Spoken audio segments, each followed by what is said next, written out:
And I did just compare the JFK assassination to Chelsea and Jimmy's relationship. And I apologize for that. I'll make it up to you guys. Dear Shandy. Welcome back to another Dear Shandy Love is Blind recap, listeners. Hello, Andy. Hello. How are you today? I'm doing okay. How are you? I'm okay. I'm kind of curious as to how this recap is going to go, if I'm honest. Yeah. It's sort of weird recapping a recap. This is a recrap.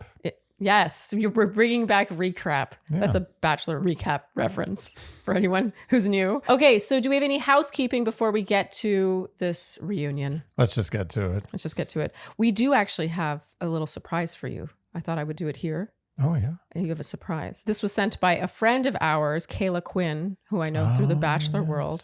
She has been watching our Love is Blind recaps, and she sent you something. Oh, that's very cute. Okay, you ready? I'm ready. So I have an idea of what it is, but I don't actually know what's inside. Go for Let's it. pulling this out. All right. Oh, this is a straw. I have a feeling I know what this is. Wow. That's Dear Shandy Stanley mug. That's so cute. Bring. Oh, Kayla. Oh, Kayla. Oh, you did it this time, Kayla. Kayla, thank you. Thank you. That's really cute. It's enormous. Is this the size of a Stanley Cup? I mean, that's ridiculous. This is a Stanley Cup. This is enormous. Thank you, Kayla. This is very sweet. Very sweet. Thank you. And funny. Okay, Andy, let's get going with this recap. We open with Nick and Vanessa in the pods. He says hearing her voice, he'd want to boink her. And then You don't hear boink that much these days. No, it was a Yeah, good I like use of boink. Yeah. Boink's a good word. I mean, it's like a PG bang. I like Nick. I think he's got a good sense of humor. Nick is great. And they say, should we tell them? And them turns out to be us, the audience members. And then as they're walking through the pods and through the set, they're talking about how the reunion will be done here on set for the first time ever and will include cast members from former seasons. I thought this intro was very well done. Excellent. A very strong start. Yeah. It felt very glossy and Hollywood and just exciting. Love is Blind's got some money. They do. But I got to say, I personally think it sort of went downhill from here. There was such a strong start. And by the end of the reunion, I was looking like at the time every 5 minutes. This was literally sands in the hourglass, this whole thing. Literally? Oh, sorry. It was figuratively sands in an hourglass. Yes. It was. Started full and directly went down and accelerated. Yes. To the end.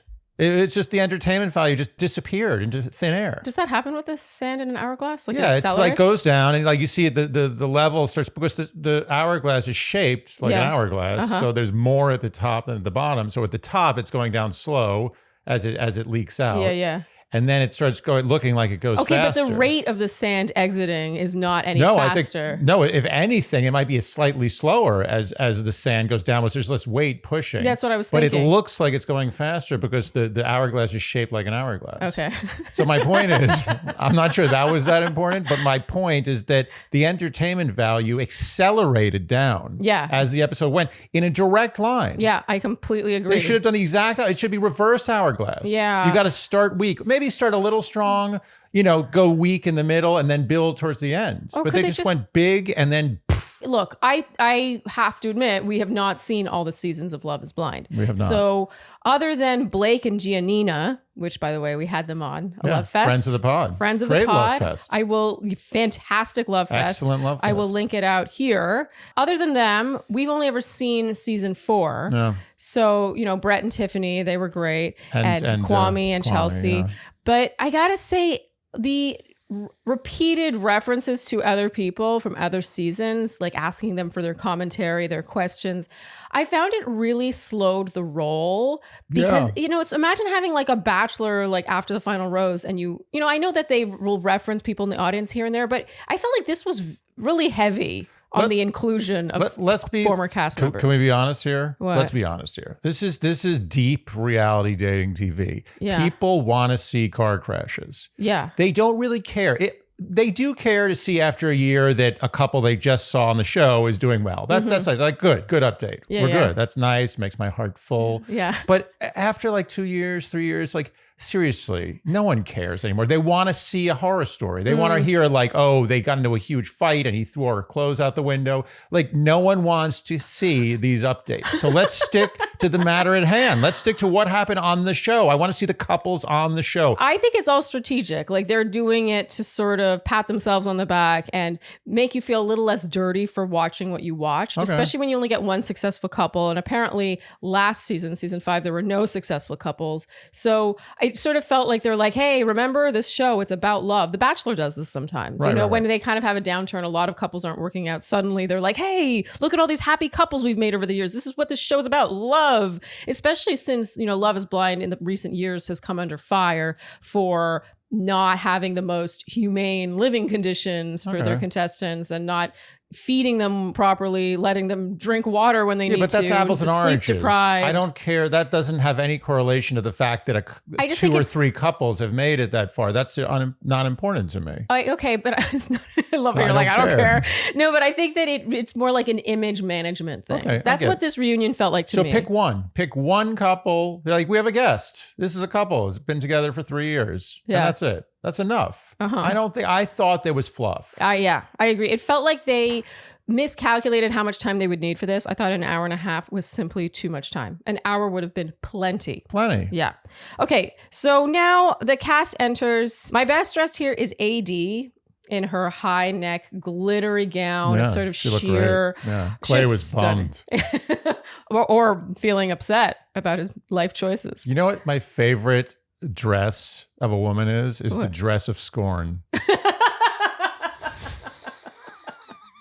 This dress was a dress of scorn. When I see a woman dressed with scorn, I'm like, girl, you go. I have fully dressed for scorn. Oh, before. Yeah. Trust me, I've been dressed for scorn as well. I've seen it. You mean scorn's directed at you? Directed at me. I've seen it. I'm like, excellent scorn dress. Okay. I applaud the scorn. Okay. Yeah. Does any part of you, when a woman who you used to be with is dressed for scorn towards you? I know scorn is coming before it hits me. I know that tonight's going to be a scorn dress. Yeah, I know it. And I'm just waiting for it. I'm like, yep, that's a good one. And okay, from a man's perspective, are you just like enjoying it, or does it make you regret things? To be honest, to be totally honest, for me, because I'm such a neurotic person, it backfires for the scorn giver because I am flattered by the scorn. So you're like, I see you dressed for scorn. I'm going to what? Do what? No, I'm not going to do anything. I'm just going to bask in it because I know that there's two sides of a coin here. There's dressing to want to seduce someone and there's dressing for scorn, and they're so close to each other. So I'm basically saying, you know what? I'm being seduced and I don't have to do any of the work. Andy, I don't know if that's the proper takeaway. That's the correct takeaway. Okay, so you see it as flattery. Yeah. No, that's very funny, actually. Okay, so now we focus on the happy couple, which is Johnny and Amy. She looks like Jessica Rabbit, and I think it works. Oh, totally. Jessica Rabbit always works, and it's an homage. And I was thinking about, Jessica Rabbit, 1988. Oh, wow. Amazing. Did you see? You've seen it, right? Who Framed Roger Rabbit? I remember seeing her, but I was very young. 1988. To me, it seems like a few months ago. 1988 was 36 years ago. If today was Who Framed Roger Rabbit was opening today. Yeah.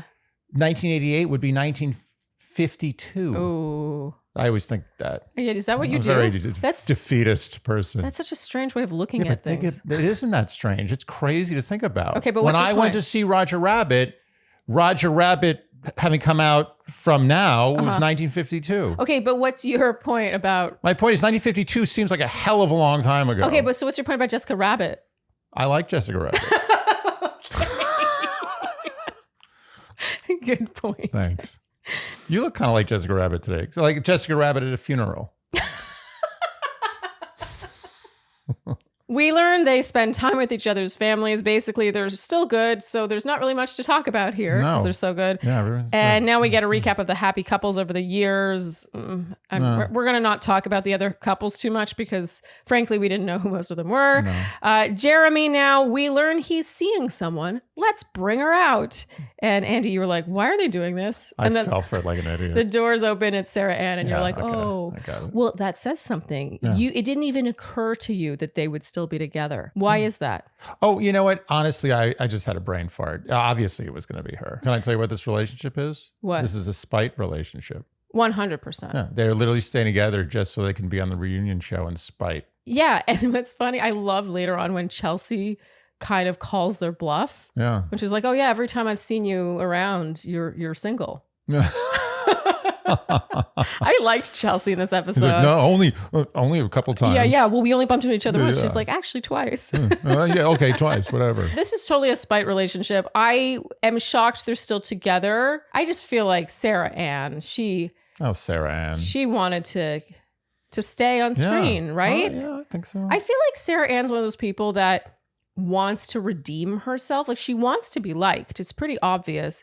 But she tries way too hard and goes about it the wrong way. And so all she does is make it worse. I think Sarah Ann is 70% bad, 30% good. And we're not seeing any of the good because she's put in a position where her bad side is always shining, but There she's you go. always on the defense. Yeah. And it was interesting how much this girl's girl thing came up. You know, she's not a girl's girl. And she's like, how dare you accuse me of not being a girl's girl? And like, she was... I don't even know what a girl's girl is. What does that mean? A girl who has girls back? Yeah, like who looks after her friends and Yeah. a pick me. So I figured out what a pick me girl is. Okay. I keep hearing this and I always I don't care what the specifics are. I just assume a pick me girl's an asshole. Like it's like a broad term. Usually I think a pick-me girl is a girl who sort of like subtly throws her other competition friends under the bus. Right. Yeah. She's like, I'm the one. Yeah, like yeah, she yeah. steals guys from girls, that kind of thing. Something like that. Something like that, Yeah. sort of. I'm sure Shandy's will come and give us proper definition. But I want the best, most concise definition of pick me girl from one of you guys. Yeah. And the winner will get a loan me. No, I'm just kidding. That's from a Bachelor thing we do. Anyway, she is a girl who, when pushed, becomes a pick-me girl. I genuinely think Sarah Ann, when allowed to be good, is actually a decent human being. I agree. I'm going to give her the benefit of the doubt. Yeah, she hasn't learned the art of cutting your losses and backing away. Yes. Like when they showed that story, I guess, of her being like, this is entertainment, this is TV. Essentially, it was a "Are you not entertained?" post, which did not age well because, of course, you can't do that. When Laura comes on, Laura's like, well, this was my real life. And, you know, my 96-year-old grandmother had a flight booked to come to my wedding. And we break up and a week later, he's with you. I do love that Laura was on Zoom because she was working in Barcelona. Like, how badass is that? That, you know what this is? This is a scorn Zoom. It's like, I'm so busy with such important, cool, exotic stuff. I don't have time for this nonsense, but I do have time to tell Sarah Ann, you are a pick-me bitch. The only thing that would have made this even more badass to me is if she hadn't been so dolled up. And of course, everyone was dolled up, right? Everyone's dressed to the nines, like black tie event level. But if she had just been wearing normal clothes and normal makeup, I would have been like, yes. Like enjoying a bowl of paella. Oh, yeah. A Rioja. Yeah. So Jeremy dispels this rumor that he was engaged when he applied for Love is Blind. I mean, okay. Who cares? Who cares? These little things, like I understand the reunion. I do enjoy that they like to dissect this stuff. But the thing about Jeremy is it's like, do I completely trust him? No. Like he gave his answer and he's never going to admit it, right? So it's like, okay, what's the point of this? But that's like who cares if he was engaged? That's like if a guy's accused of murder, you're like, oh, he also stole a newspaper, that day. Like, who cares? Yeah, I mean, he definitely. It's obvious that he was engaged before he went on the show. Like, I would be disappointed if he wasn't.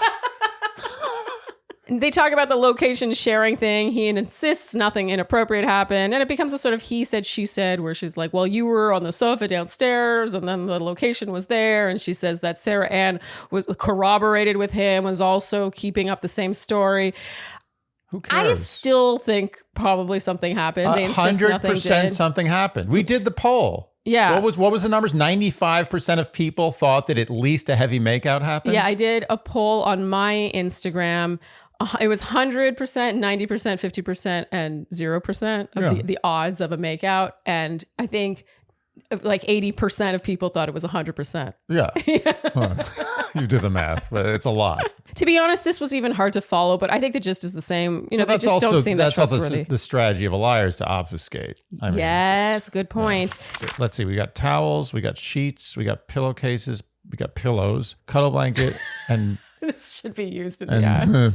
So Andy, just as we were about to start this Cozy Earth ad, we asked ourselves, what should we talk about? The problem is with Cozy Earth is we have so many Cozy Earth products that we are often left wondering which one we should rave about because we do love them all. It's so true. I can't go more than 20 minutes in this apartment without touching something from Cozy. I mean, technically speaking, I'm almost touching something from Cozy all day because these pants are taking a beating. Let's be honest. These pants are crying. They're begging. If these were a human, they'd be on their knees. They'd be like, just kill me. Wait, from being worn so much? Yeah, I think it's the give them a opposite. break. I like to think that things like Cozy Earth sheets, their pillows, their pillowcases, their waffle. Oh, I know what you're going to say. Their lounge They pants. want to be used. Yes. That's their whole purpose. Yes. They're sad. If it was a cartoon about all the Cozy products and they weren't being used to dry water off people's bodies or worn on or legs being slept or on slept in bed. on or with your head on them. Yeah, they would feel like a failure. They'd be sad. If they were cartoons. They'd be walking the streets like kicking rocks and like, walking by the railroad tracks. Yes, they would be sad because they would feel like they had no purpose. Yeah. Meanwhile, Cozy Earth products, I cannot imagine any other product in their category getting more usage than Cozy Earth, because that is what you always reach for. The bed sheets made with viscose from bamboo. They're so soft and yet cooling. Like, we would not choose any other sheet ever. You don't reach for any other lounge pant. Come on. These are happy products. No. If they were cartoons, they'd be happy. I'm telling you, if Cozy Earth started making homes, we would buy one. So if you've never tried Cozy Earth, we've got awesome news. You can save up to 35% on Cozy Earth right now. Go to cozyearth.com/Shandy and enter our promo code Shandy at checkout to save up to 35%. That's cozyearth.com/Shandy, promo code Shandy, cozyearth.com/Shandy. So Sharleen, I went to a friend's house the other day and I went into their kitchen to throw something out and I opened the garbage and it stunk to high heaven. Oh. And you know what I thought? What? But that doesn't happen in our house anymore. No. You know why? Da da da da. Why don't you tell them? Lomi. We call it our pet. It is our pet. It gives and it doesn't take. Because Lomi is our electric countertop composter, which is life-changing. You put all your food waste into it, and that is the stuff that maybe you would eat, but you didn't, or the scraps, like the food scraps, like the parts of the pepper you don't eat, the skin of the avocado. The stuff you can't eat. Yeah, that's compostable, but that you just throw in the trash. And then over time, that food waste turns into methane, the most harmful greenhouse gas. And let's say you're like, the planet's going down the tubes. There's nothing I can do about it. If everyone did their part, it really would make a difference. Plus, on a smaller scale in your house, the garbage stinks less because it's not just breeding bacteria in your trash can. Yeah, you don't have rodents. There's no food. There's no buffet for any rodents to eat. They don't want anything to do with you. And then the garbage bags themselves, you take out fewer garbage bags, right? Because it gets less full less quickly. And most importantly, with the tap of a large, very satisfying button, it turns all that gross food waste into soil that you can then sprinkle on plants. And if you don't have plants or access to plants, if you're some kind of monster, then that soil is now in your garbage and it's much lighter. It has no liquid in it and it doesn't attract rodents. And all of that happens in as little as 4 hours. 4 hours? That's like nothing. Yeah, it's and unbelievable. It's fun. Let's be honest. It's a toy. Fun. Well, I always look forward to pressing that button. I like to do it too. So whether you want to start making a positive environmental impact or just grow a beautiful garden, Lomi is perfect for you. Head to lomi.com/Shandy and use promo code Shandy to get $50 off your Lomi. That's $50 off when you head to lomi.com/Shandy and enter promo code Shandy at checkout. Thank you, Lomi, for sponsoring this episode. And now we get unseen footage of Sarah Ann and Laura at that lakeside party where we see Sarah Ann apologizing, saying she needed to get things off her chest. This is why she approached Jeremy and his DMs, blah, blah, blah, saying she knew Laura would see the DM. She assumed Laura would see the DM. I thought that was an interesting angle to play. Yeah. And my favorite part about this is during that scene, you see Sarah Ann in the corner today, like watching, and she was like, like giving a really big, serious nod to everything she was saying. Like as if she was giving the greatest TED talk ever. She's like, wow, I did really good that day. Something about that. It was like she was drinking her own Kool-Aid, but no one else really was. The gist now is Laura actually warns Sarah Ann about Jeremy, basically saying he's a big liar, watch yourself. And later Laura even says that's how she felt that conversation started to go. You know, it was under this sort of guise of being an apology, but it sort of became her asking for advice about Jeremy to the woman who was recently engaged to him. Well, that's like, you ever get in a conversation with someone you haven't seen in a while and they're like, how are you doing? And you're like, well, and you say one quick thing and they're like, that reminds me of the thing I did. Yes. And they start talking about themselves. Yes. I feel like that was just a blanket to cover up the fact that she wanted to get advice. Or I think that she was just trying to apologize to make herself look good, and without even realizing her desire for advice sort of came through here. Yeah. Sarah Ann, I know she wants to be liked. She's just not likable in this setting. Yeah. I agree with you. I don't think she's a bad person. No, I think some of Sarah Ann's friends would be like, no, she's really great when she's not on TV. Yeah. But she's bad on TV. Yeah. But she's also, you know, entertaining is a stretch, but I'll give it to her. It is mildly entertaining. That's what reality TV is about. It picks these people with certain major flaws. Yeah, but even that, the entertaining thing out of all the people on the season to release a story saying, we're entertaining you. Are you not entertained? I'm like, actually, Sarah Ann, you were the least entertaining of the people on this show. Like, I found Sarah Ann just like not interesting to watch. Number one rule about entertainment: don't talk about the entertainment. Yes. Yeah. No, I don't find her entertaining. No. I actually don't find her entertaining at all. But I can see some people are engaged. That she's creating emotion. It's like art, when you look at a piece of art, it's like, I may not like it, but everyone's talking about it. She's like a urinal on the wall. Yeah. Everyone's talking about it. Exactly. And something small but interesting comes up here where Jimmy's name is uttered in the context of being a villain. And now in real time, we learn that Jimmy and Jeremy are not exactly friends. No. And we had that feeling at that lakeside party, right? Yeah. Turns out that Jeremy, during the pods, had said something like, at least I can sleep tonight knowing Jimmy's the villain. He's a pick-me guy. Jeremy? Yeah, it's pick-me behavior, right? Isn't that what it is? We decided? Is it? It's throwing your friends under the bus? Is that what it is? Didn't we already talk about that? I think it's more like you throw them under the bus because you want to be picked. Oh. In this case, he was just... he's just throwing Jimmy under the villain bus. He's a dick me guy. He's a dick guy. Dick. He's just a dick. Turns out today, Sarah Ann isn't friends with any of the women. I think that's pretty telling. And Jessica says that she, of all people, could empathize with Sarah Ann in her position because she also was not chosen in the pods. But they all agreed that she could have handled it better. Sarah Ann, again, it needs to be sort of like, she needs to be cornered in order to admit fault in general. Sarah Ann exudes false pride.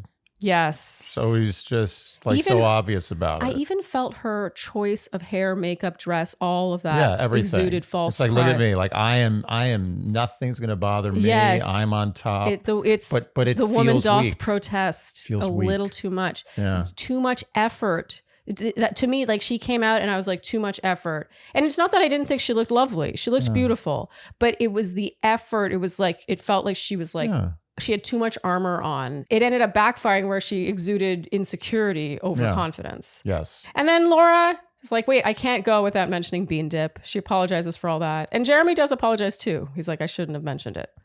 Yeah. I thought Laura was great. Yeah, she was good. She handled this really well. Okay, so we'll move on now to Trevor. They show the texts between him and the alleged girlfriend, and it's really, really cringy. This begs the question, why did this guy come back on TV? He should have stayed as far away from TV as possible. It makes him even more unlikable that he came on this show. Like, what is he coming on this show to do other than get screen time? He knew his apology was going to be bullshit. He knew everyone was going to make fun of him. And he knew he was going to be in a very cringy situation. Why did he come back? I know what you mean. I think he was trying to go for the hardcore, fall on your sword, like self-flagellating, full-blown, like I'm a monster. I can't do anything right. Apology, where he was hoping to at least garner sympathy, if not forgiveness. And the reason this didn't work, I think, is because it still felt false, You know what I mean? Like he was so silent for a minute.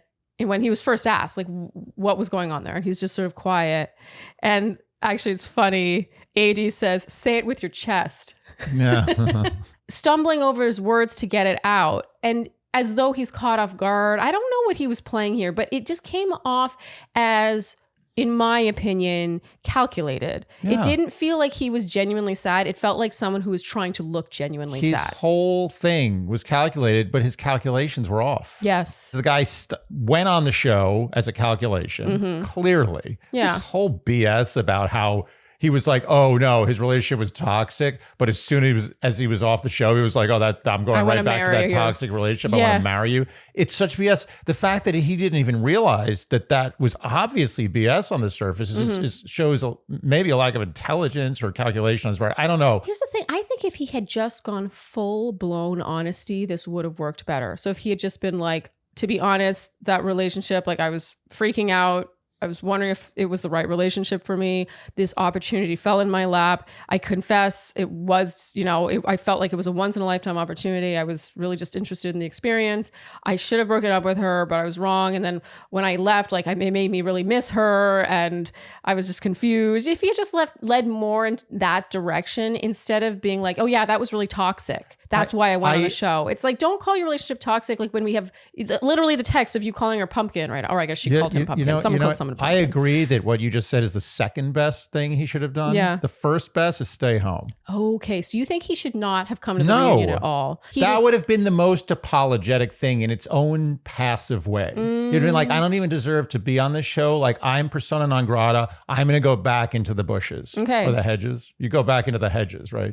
Bushes, back into the bushes. What really is the difference between a hedge and a bush? I guess a hedge has a function. A bush is just a bush, right? I think a hedge taller? Blocks. I think a hedge is function is to block off, like to create a wall of tree. Okay. And a bush is just a bush. It could be anything. Any bush. A raspberry bush. I thought a hedge was just taller.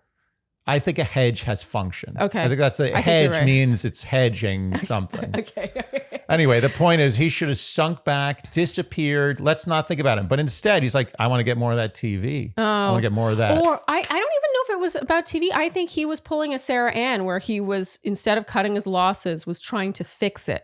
But he didn't fix it correctly. He didn't have the right ammo. I would have thought this was contrition if he had a different appearance on the regular show. This guy was BS from the beginning to the end. Okay. He's asked if he came on the show for his career. He admits he came for good and bad reasons. But he insists he really was himself in the pods and on the show. And now Nick Lachey gets up on his soapbox and gives Trevor the talking to that he deserves. Because this show, Andy, is about love.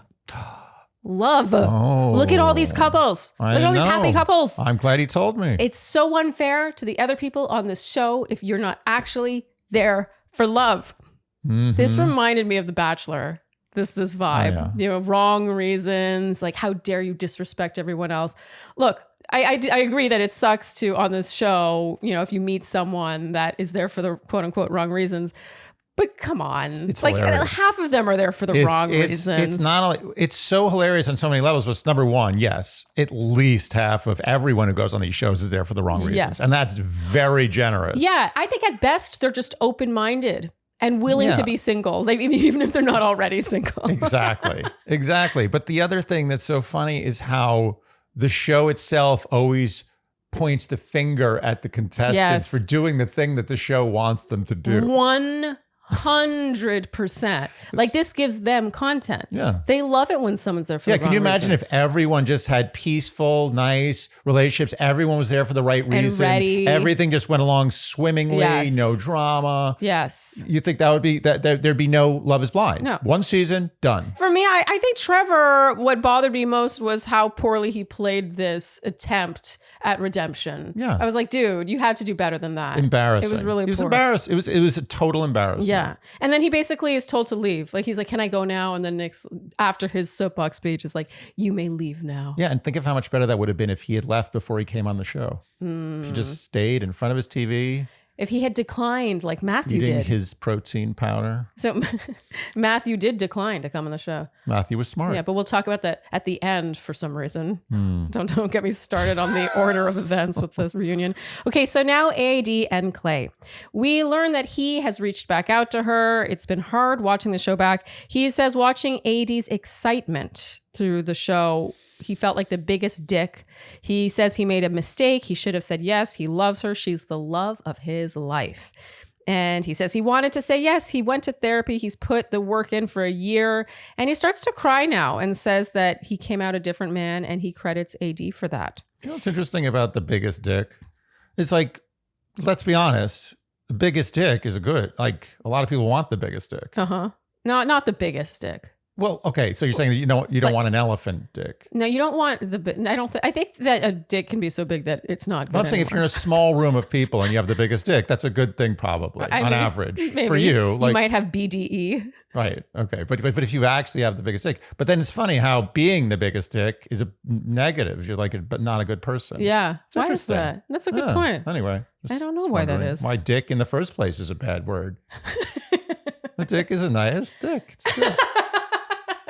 I mean, it's what makes the world go around. Yeah. I mean, in addition to the vagina. Yes. But both together. But oh my God, if you think about the word pussy, how it's also like negative. Yeah. It's interesting how the genitalia is so everyone loves what goes on with genitalia. Oh my God, the C word? What's up with that? The C word should be like a wonderful word. It's because of sexual repression. We've been made in history to think of the genitalia as bad. Yeah, you cover it up. Yeah, you're not supposed to use it until you're at least 18, married, or whatever, married, Andy. So then people think of them as bad. It's a bad thing. It's bad to be a penis. Yeah. Bad to be a vagina. Yeah. Until you use it, then it's beautiful. Do you have kids yet? Are you having babies with your penis and your vagina? Well, speaking of you which, big dick, you pussy. What, you pussy? You're not gonna have kids? You dick with your dick and your pussy. Dicks, pussies.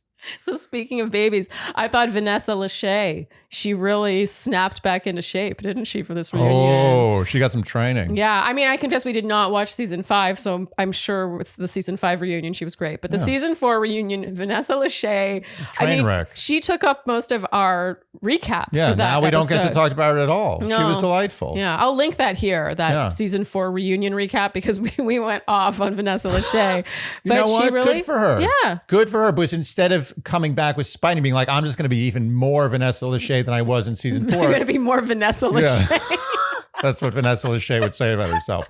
She came back and improved. Good for her. Yeah. I respect that. Yeah. I actually thought as hosts, they were very good. They did a great job. Yeah. I like how they hold people accountable to things, Yeah. or like they kind of catch them in a lie. Like, Trevor, for example, saying it was a toxic relationship. And then Nick Lachey is like, well, you said it was toxic, and yet you said you wanted to marry her when you came back. Like, he was really quick to pounce on these things. I just thought that, it was pretty good. Yeah. Okay. So poor AD is sort of struggling here. She's asked if she would ever get back together with Clay. And she's like, next question. Do we think that they'll get back together? I think they'll boink, but they won't get back together. I think a boink is in order. I can picture them getting back together.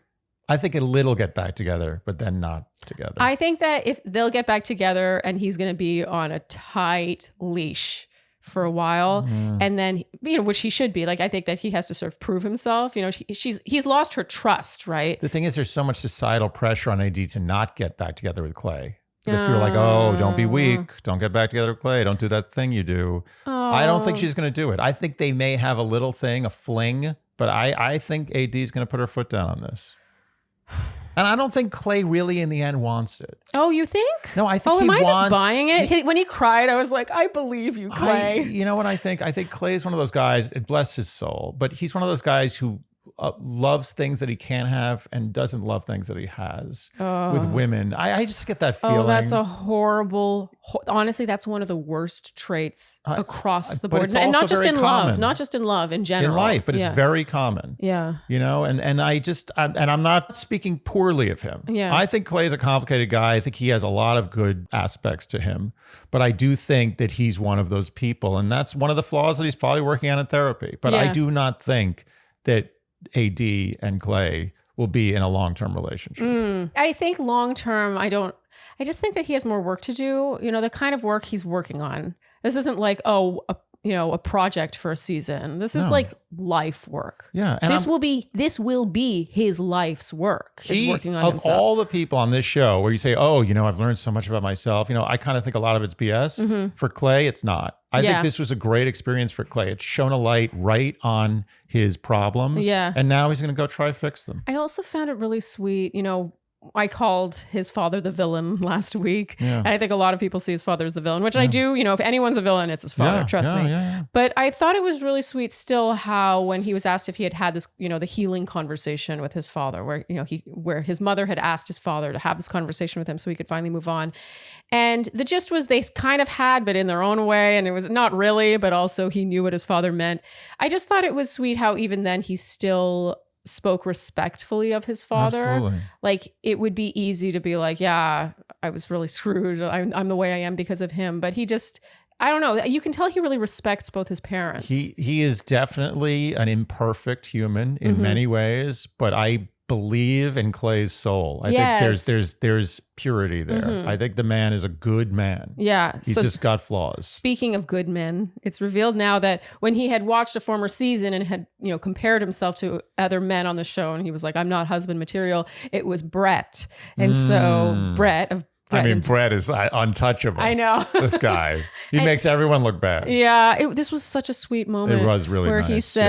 He says that Brett was a perfect husband and, they bond over this and Brett is very humbled and he even seems to sort of tear up a bit. Yeah.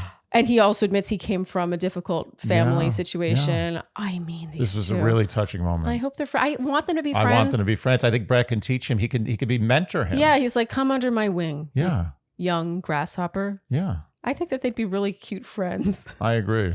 Sometimes I care more about the friendships out of these shows than the actual romance. With you. Okay, so now we get highlights from Amy and Johnny's first year together. We learn they still don't really fight.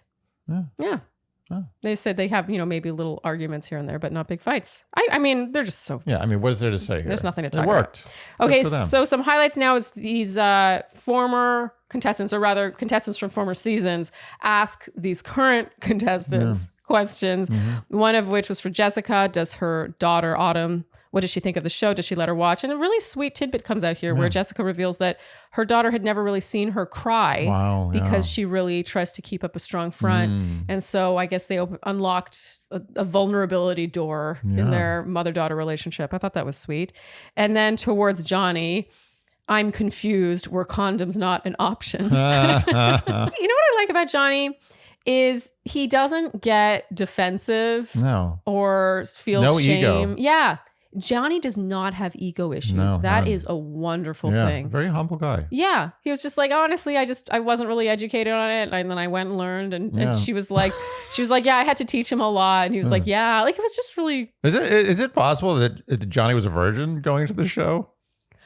Like, that's crazy, right? For me to think that. You think that? I mean, I think it's like a 5% possibility. Oh, I thought that was not how I read that. That's okay. No, I didn't read it that way either. But in hindsight, I'm thinking like it's so odd at that age to not know anything about condoms. I think it's more likely that he's just sort of like a simple guy who's just coasted through his young adult life, having sex with girls who were all on the pill. As a lot of women are. I guess you're right. You just, honestly, like there are a lot of women on the pill, and you just do the math. It's very easy to date 2 or 3 girls who are on the pill in a row. Yeah, the odds are there. Probability 100%. Says that's a reasonable outcome. Andy, your hair is looking good. But it's looking a little long, if I'm honest. It's a little big. Yes. It gets big. My hair doesn't get long. It gets big. Yeah. It expands in all directions. You are due for a haircut, and you know what you will be bringing to said haircut? The same thing I always bring, my Prose in my handy little travel bottle. Yes. Prose shampoo. Prose products are made to order custom hair care. And I think it really says something that you are so dedicated to your Prose regimen that you will not even get a haircut. You won't let someone else wash your hair if it's not with Prose. No, I don't want some inferior, not made for me shampoo on my head. Yeah, you want your name to literally be on the bottle as it is with Prose. So with Prose, you fill out their online in-depth hair consultation. And let me tell you, it is impossible that you will not learn something about your hair and why it performs the way it does when you do this quiz. Prose takes into account the climate where you live, the water hardness where you live, and all of these things do play a role. You know, it's like when you fill a life insurance policy and they ask if you floss. And you're like, wait a minute, why are they asking me that? Yeah. I better start flossing. Yeah, it sounds like a roundabout question, but actually it's all connected. And you know what? Your hair doesn't have a voice. It can't speak. Like, you know, when you go out to a restaurant, you know what you want to eat. Basically, your hair may be a vegetarian and you're feeding it spicy chicken wings every day. Oh, that's like a special kind of hell to live in. Pros to the rescue. Yes, listen to your hair. So custom made to order hair care from Pros has your name all over it. Take your free in-depth hair consultation and get a whopping 50% off your first subscription order. Go to pros.com/dearshandy. That's prose.com/dearshandy for your free in-depth hair consultation and 50% off your first subscription order. Chelsea, now, what did she think of the conversation shown between Laura and Jessica at the bar? I thought this was handled really, in general, I got to give Chelsea credit. Yeah. Chelsea handled this whole reunion extremely well. She was great. She's great on reunion, not good on not reunion. It was unbelievable. Yeah. She handled this so well. And she was like, honestly, yeah, it hurt my feelings a bit, but you know, we've hashed it out. Jessica and I are great friends. And Jessica apologizes, says it wasn't her finest moment. And they just sort of like smile at each other. And it felt sincere. Like, it did not feel like they don't like each other. Yeah. And you know what I think? I'm going to say something crazy here. I think after all that happened, somehow, I think this show gave Chelsea more confidence. 100%. I completely agree. Oh. She probably had to dig deep. And I'm sure that this was extremely hard. Like, it makes me feel a little sick to my stomach to imagine how hard the hate she must have gotten was, because we're not just talking about behavior. You know, the Megan Fox thing, which we'll talk about later, that, you know, it's just a throwaway comment she says in the moment because she's probably heard it once or twice. And then to have millions of people, you know, I think people go too far. It's not just, oh, she doesn't look like Megan Fox. People then talk, you know, swing in the opposite direction of how much she doesn't look like Megan Fox. You know what I mean? Like, you could see how dark that could go. And I felt like proud of her. I feel weird saying that, but I did. She climbed through 500 meters of the most awful filth I could possibly imagine, came out clean on the other side. It's terrible. I love your Morgan Freeman. Terrible. No, it's not terrible. How dare you? First of all, I don't even think that's what he said. But it was the gist of it. Yeah, it worked. It just wasn't that good. It sounded more like the Pepperidge Farm guy. I thought you sounded like Morgan Freeman. Right. Sarah Ann is asked if Jeremy shares his location with her, and she says, yes, he does. He's 2. I don't buy it. It's not that I don't buy that he shares his location. This is not. Whatever. I'm not cares? Believing in them. Yeah. Jimmy now is asked what his friend, so the female friend that he had sex with, how she felt about Chelsea this secret with the world, you know, when he had told her in confidence that he had slept with this girl. Turns out that one of his friends, I'm not sure if it's the same friend, but one of his friends is mad at him for sharing that. I don't blame her. Yeah, or him. I mean, we don't know who the friend is who's mad at him. Yeah. It might be that friend, but I mean, yeah, I wouldn't blame her either. And somehow it's not surprising that Micah, of all people, comes to Chelsea's defense here. She's pretty much like, she spoke her truth. If it bothered her, she needed to bring it up. Whatever. I don't think so. Yeah. She's wrong. Yeah, but you know, I don't want to rake Chelsea over those coals anymore because I think that she knows she did a bad thing and she apologized. Jimmy's asked if that's the moment their relationship turned, and he says it was. Yeah. It's almost like you saw the light go out in his eyes in that moment. Mm-hmm. And Jessica's asked about the chemistry with Jimmy at the lake party, and they both say that when they connected in person, it was more of a friend thing. Yeah, okay. I feel like that is much to production's dismay. Such a dismay. Oh, can you imagine? Oh, they were so wanting there to be chemistry. Oh my gosh. I mean, who wasn't? I mean, come on. Do we really think there wasn't at all? I don't think we really got the answers we wanted here. I think Jimmy was throwing a little bit of cover on the fact that he was like, oh man, that's a good time. But you know, whatever. He's a nice guy. I think, you know what? I think it shows that Jimmy's a really nice guy. Yeah. He's a principled guy. I think anyone who thinks Jimmy's a villain has got it all wrong. Yeah. He is an innocent bystander at the worst. Yeah, some people felt that he gave Chelsea mixed signals and was sort of... Everyone give everybody mixed signals on this show. This show should be called Mixed Signals. I mean, Chelsea also, I think, gave mixed signals. So mixed. Yeah, like she was trying to sabotage their relationship like every other day, it felt like. Anyway, I'm going to call bluff on there being absolutely no chemistry between them. I just don't really. I'm going to call it too. I think that this was the right thing to say under the circumstances. Yes. And they can probably never be together and maybe they don't have interest anymore. But I think in that moment, after they'd been through what they'd been through, I think if there were no other obligations, he wasn't engaged, there was, they were just met in person after having been in the pods, they would have dated at least for a very long time. Yes. So now focusing on Jessica, we learned that Jessica and Chelsea are friends, but is she friends with Jimmy? And now she starts coming at Jimmy for things he has said in interviews over the last year. Oh, yeah. Man, those podcasts really come back at you. The podcast, yeah. She asked what provoked him to do this. He says that on the other side, he's being asked why he didn't choose her. And so he needed to have his reasons. And this becomes now a thing about, she's like, you accused me of storming out of her room after 10 minutes. And that never happened. And he was like, well, that's how I perceive it to have happened. And it kind of quickly becomes a rehashing of their relationship, if I'm honest. I don't know. I think that there's just too much electricity there for me to think that there's no chemistry whatsoever. Do you know what, to me, the dead giveaway for someone still having feelings is anger.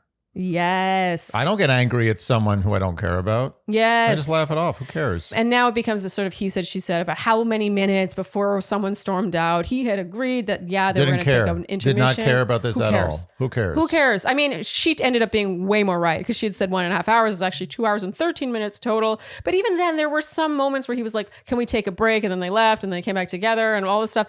Like, I felt dizzy watching that scene, like just thinking about all the alcohol they had been plied with, how sleep deprived they were, how confused they were. I'm not defending either person or coming at either person. I just think that neither of them were in their right mind at that point. Yeah. And I do think if I were in Jessica's shoes, I would be a little annoyed because I think she's been really respectful towards him. So she would be like, why are you saying I got a good edit? It sort of suggests something. You know what I mean? Can I be honest with you? What? This is where the sand started accelerating for me. Yeah. All right. So let's accelerate to the end because it really gets more and more boring, this reunion. Yeah. So Chelsea's asked about Megan Fox. Chelsea says, did you bring her? That's all I asked. That was pretty cute. And she said, I felt like that would have been an easy get for this reunion show. Yeah. Why didn't they just get Megan Fox to come on the show and say hi? What does that cost? Like 10 grand? No one cares about Megan Fox anymore, do they? She's doing like Transformers 12. Like, what is she doing? She's not doing anything. She's being beautiful, Andy. She's being MGK's wife. MGK's wife. Can you imagine being reduced? Imagine being Megan Fox, like in your prime. You're like, you're the it girl. It's like everyone in America is like, that's the one. It's Megan Fox. And then you're referred to 15 years later as MGK's wife. Honestly, Hollywood is brutal. Hollywood in general. Hollywood is, if you be careful what you wish for. Yes. So few stars end up, it's like boxers. Like you got one Floyd Mayweather for every 500 boxers who end up, not good. With damage and no money. No money. And no money. Yeah. Joe Louis, Joe Louis was the most, this is a guy, the fight of the century, him and Max Schmeling is in this. Max Schmeling, actually a good guy, but he was in Germany during Nazism. Okay, I don't know who that is. Yeah, it was a huge fight. It was the biggest fight in history. It was the rematch where Max Schmeling, Hitler's boy, beat the hell out of Joe Louis, this black American heavyweight who was like the darling of U.S. American boxing. Oh. And then they had a rematch, and it was the biggest fight in history, maybe one of the biggest sporting events in the history of the world. Okay. And Joe Louis beat the living hell out of him. Oh, amazing. It just destroyed him. And then I shouldn't say amazing, but that is. No, really it was amazing. Okay, I just mean I feel weird being like amazing. He should beat the shit out of someone. No, but Max Schmeling was not a Nazi. He actually was not down with the Nazi party. He was just, Hitler was like, he's a German, so he's my guy. But Max Schmeling was like, I'm not down with Hitler. Max Schmeling, this German who fought Joe Louis under Hitler, later in Joe Louis's life, when Joe Louis was destitute, he was broke. He was a greeter at Caesar's Palace in Las Vegas. He was the guy standing in the front to make money. He would greet people and shake their hands, say, welcome to Caesar's Casino.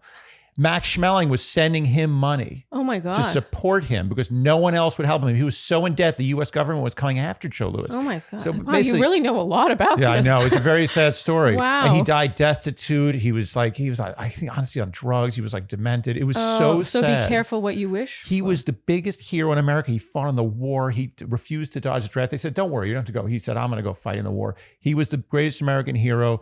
And then he was nothing and everyone forgot about him. Even the government came after him for money. Oh. And this is what you get. Like you go into entertainment, you got to be so careful. You got to have such a thick skin and be ready for it because there's no way you end at the top. You never end at the top. No one ends at the top unless you die young. Heath Ledger ended at the top. Do you want to be Heath Ledger? Oh.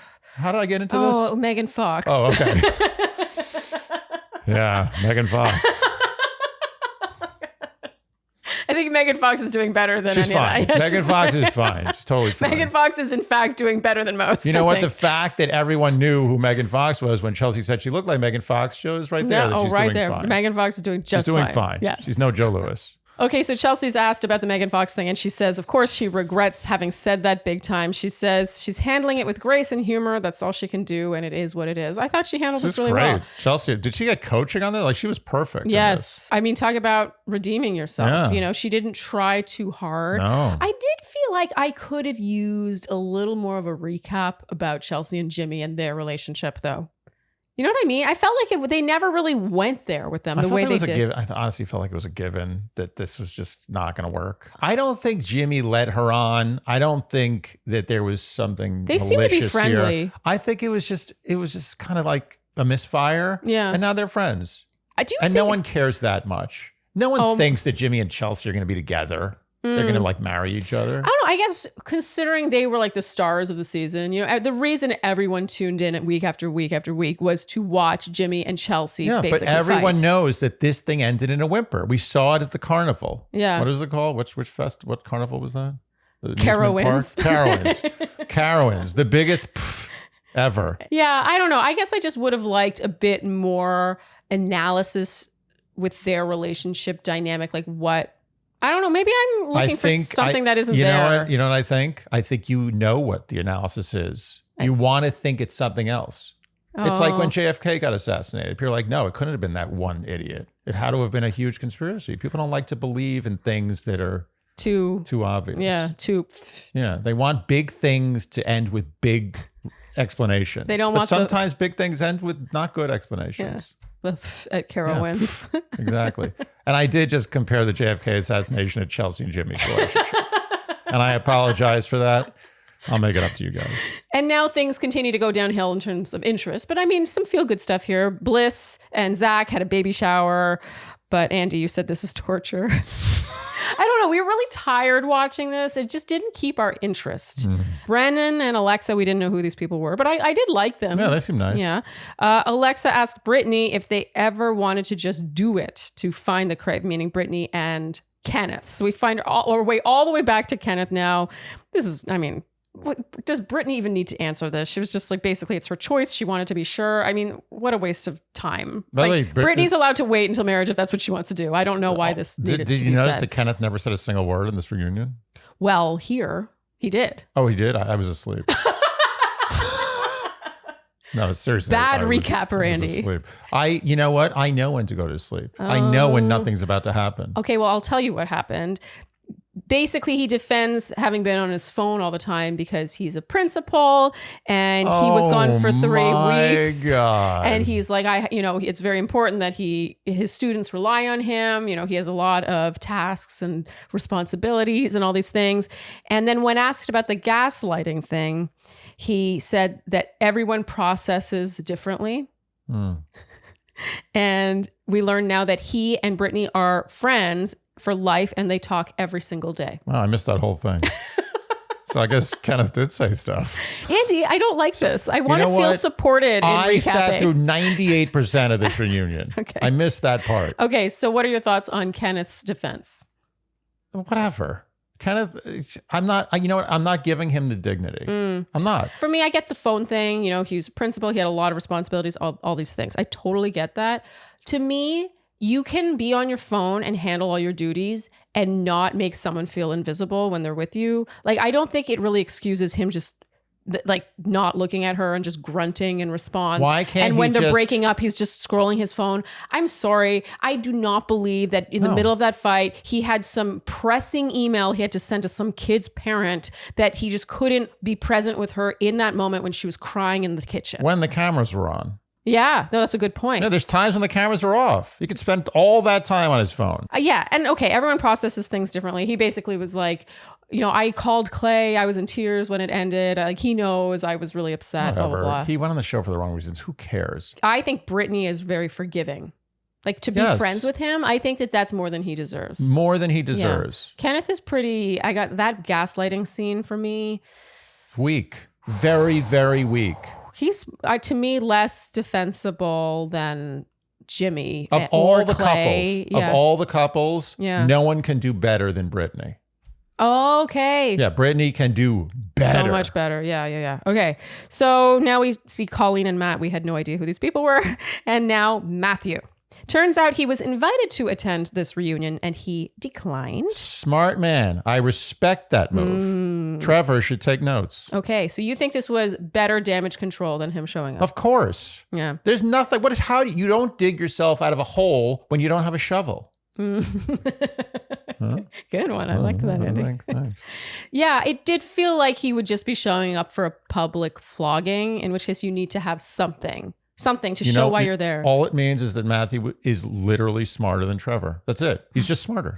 He's the same ego, same borderline narcissism, just smarter. We get footage now of him in the pods with each AD and Amber saying eerily similar things to both of them. I mean, I do find this a little... but at the same time, I don't know. He didn't stick around long enough for this to really grow into a problem. So yeah, I'm kind of like, I don't whatever. care. This is another thing. Chalk it up to things I do not care about. Okay, all right. Yeah, if he had really stuck it out and really tried to make one of them choose him and really brought it into the real world, all these things, then I think it could become a little more sinister. Yeah. But I think the fact that he left, I think that he felt shame. I think he was like, oh, I've been caught. Yeah. Oh, wait, the girls are talking. They know I'm saying the same things. And he was a bit of a coward. He didn't own it. He was just like, this isn't for me. And he just left. Yeah, he's at the poker table. He's down like, $1,000 bucks. Mm-hmm. He's like, you know what? Tonight's not my night. Yeah. Trevor's just sitting there. He's selling jewelry. Yeah. He's doing sexual favors in the alleyway. He doesn't know when to quit. He has the fake Rolexes in his trench coat. And you're like walking by. That's really extreme. That's even more extreme than the alleyway favors. You really upped it. I like that. So finally, Chelsea and Kwame from season 4. We learn now that she casts Love is Blind. And so they get to travel all the time and have that exciting life that they had wanted. Wow. Yeah. How'd you get that gig? What was she doing before? I don't remember, but I have to assume she was at least in partly that business? Qualified. Yeah. Yeah. Otherwise, it makes no sense. Yeah. But they seem really happy. So there you go. Yeah, they seem all right. Yeah. Kwame, I don't know. I can't read the guy. I don't know what's going on with him. Yeah. He always seems like he's equally miserable and happy. I don't know what's happening. Well, there's definitely one spokesperson for that couple, and it is not him. That is true. But they seemed happy, so we will let them be happy. Fine. Finally, this closes with these former contestants being asked, what do they miss about their experience on the show? What do you miss about Love is Blind? And one's like, oh, I miss production. One's like, oh, watching it feels like therapy. Like they're saying all these good things about it. And to me, it just felt more like that image damage control. Yeah. It's like, let's have people talk about how they missed production to offset the actual lawsuit about they were all like not fed. What I really love about Love is Blind is all the excess drinking water I had. Just amazing drinking water. Yes. So hydrated the whole time. I have memories of deep hydration. Yeah, yes. And the 7 to 8 hours of sleep every single night. Oh, yeah. It was like a spa. Uh-huh. And we wrap now with them all crowding around the table. It's a table loaded with food, which for some reason made me laugh. They all doing a toast over the food. It's just funny when they're like, we're starving. Let's go eat. Yeah. I don't know. And it's a big table and there's like an audience. They're all just crowding around this table. Well, it feels kind of like a funeral. Like at a funeral, you're like, oh, he died. It's very sad. And you're like, where's the food? Oh. Yeah, that's weird. I always found the food at a funeral weird. It's like, you know what? Just fast through a funeral. Just deal with it. Maybe it's not a time for eating. I don't know. I feel like at my funeral, I would want people to to have fun and eat. No, but it's got to be one or the other. If it's a somber funeral, just don't have food. Just all about somber. And if it's one of those funerals where the guy's like, I want it to be a party when I die, just go nuts from the beginning to the end. No somber. Yeah. All party. Okay. I say either or. Okay. I don't like it in the middle funeral. Okay. I don't like funerals in general, but I'm not saying. I mean, I hope not. I don't like funerals. Funerals are I hate terrible. funerals. Yeah, they're hard. But I'm saying if I'm at a funeral, I don't like to be confused by like, okay, let's eat now. It's weird. So at a funeral, at the after, I don't want to call it party, at the reception. After party. Yo, where's the after party at this funeral? So at the reception, do you eat? I always eat. And I feel bad about it. So you eat out of sympathy. I actually, there's a point always in a funeral where I'm like, I'm getting pretty hungry. Yeah, and well, I'm there you looking go. forward That's to that why there's food. But then I feel bad. Don't. Because who am I to be hungry? I should be sitting there in penance. No. Penance? No, Not for me. I didn't do anything wrong. The person who's dead would want you to eat at their funeral. No. At my funeral, I want no one to eat. I want them to starve. Just to think about me. Just sit there and be like, oh, Andy, at least I can feel hunger. Yeah. I don't care about food. All I care about is the memory of Andy. Okay. Anyway, all right. Well, that's a good place to wrap. Yeah. All right, Andy. Well, we got to the end of Love Is Blind season 6. We did. And look, you got a Stanley Cup out of it. I did. I'm so happy. It suits you. Even the fact that it's cream and white. Yeah. Hold it right. Hold it the proper way. Let's see. What's the proper way? Your hand was Yeah. Oh my God. It looks so funny on you. But it is called the Stanley Cup because of the Stanley Cup in hockey, right? Because it sort of has the similar shape. Oh, is it? I thought it was just the brand is Stanley. I mean, I think it's a coincidence. I think they're like, I'm Stanley, and it also let me make a cup that looks like the Stanley Cup, and also is functional in a car. We'll let the Shandies tell us. Is that why it's called the Stanley Cup? I don't know. Mm-hmm. Okay, before we wrap, we are going to pass the mic on to our Shandies because these Love Is Blind recaps have just been so much fun for us. Yeah. It's been a hit. You guys seem to love them, and so we're interested in opening up and recapping other dating shows or other relationship-y shows. Yeah. We're not going to recap Survivor. We're a relationship podcast, but we love talking about relationship dynamics. So if you want to cast a vote for what you would like to see us recap next, you let us know. I've heard the ultimatum come up a lot. Perfect match has come up a lot. So yeah, just cast your vote so that we have an idea of where the majority lies, and we will keep an eye out for that. If you enjoyed what you heard today, you know what we will ask of you, and that is to like, subscribe, hit the notification bell, follow us on Instagram and TikTok, leave us Apple and Spotify podcast ratings and reviews, tell your friends, and generally do all the things you would do to support a podcast you enjoy. Thank you so much for tuning in, and we'll see you next time on Dear Shandy. Bye-bye.